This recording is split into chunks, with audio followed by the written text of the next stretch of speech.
ওসমানীনগর উপজেলায় চলছে নবান্ন উৎসব। ধান কাটায় ব্যস্ত সময় কাটাচ্ছেন কৃষকরা। অন্যদিকে বোরো জমি চাষাবাদের জন্য চলছে বীজতলা এবং জমি তৈরির কাজ। বিস্তারিত দেখুন আমাদের ওসমানীনগর প্রতিনিধি আব্দুল হাদির রিপোর্টে। সবুজ মাঠ রূপান্তরিত হয়েছে সোনায়। সেই ফলানো সোনা মাঠ থেকে এনে গুলায় তুলছেন কৃষক। ওসমানীনগর উপজেলা জুড়ে থাকা লেঙ্গুরা, রৌনিয়া, হাউনিয়া, বানাইয়া সহ সবগুলো হাওরের আমন ধানের ভালো ফলন হওয়াতে আনন্দিত কৃষকরা। কষ্টার্জিত ফলন গুলায় তোলা নিয়ে ব্যস্ত সময় পার করছেন তারা। যেমন আপনার আর খরচ একটু বেশি হয়, তবে আলহামদুলিল্লাহ এই ফসলটা আল্লাহ যাও দিছেন, আলহামদুলিল্লাহ এবার খরাই মারছে না। এরপরে সময় মতো মেঘ বৃষ্টি হয়েছে, আবহাওয়াও ঠিক আছিল, এর কারণে ধানের ফসলটা খুব ভালো হয়েছে।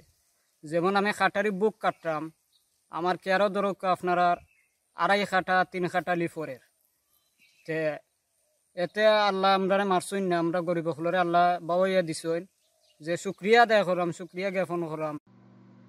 আমন ধান গুলায় তোলার পাশাপাশি বুড়ো জমি তৈরিতেও চলছে কৃষকের ব্যস্ততা। বীজতলা সহ ধান রোপণের জন্য জমি তৈরি করছেন তারা। উপজেলা জুড়ে থাকা প্রায় প্রতিটি হাওরে রয়েছে পানি সংকট। বুড়ো ফসল চাষাবাদে সকল কৃষক লাভবান হতে পারেননি নানা কারণে, তবুও হাল ছাড়েননি কেউ। আমরা খেত করি, বুড়ো জমি নিতাত বুড়ো করি, আমরা সরকার থেকে কোনো অনুদান পাই না। সরকার থেকে মেশিন কষ্ট করি আমরা বইয়াই না, পানি টানি মিলে না, আর চুইস গেটও নাই, তাত কোনটু নাই, আর যে কষ্ট হয় আমরা এটাত বুড়ো টুড়ো করাত। যান্ত্রিক নির্ভর কৃষিতে লাভ ক্ষতির হিসেব বেশ জটিল, তবুও কোনো রকম পুষিয়ে নেন কৃষক। সরকারিভাবে যেসব অনুদান দেয়া হয় তা অপ্রতুল, তাই কৃষিখাতে আরও বেশি সহযোগিতার প্রয়োজন বলে মনে করছেন উপজেলার কৃষক মহল। আব্দুল হাদি, চ্যানেল এস নিউজ, ওসমানীনগর।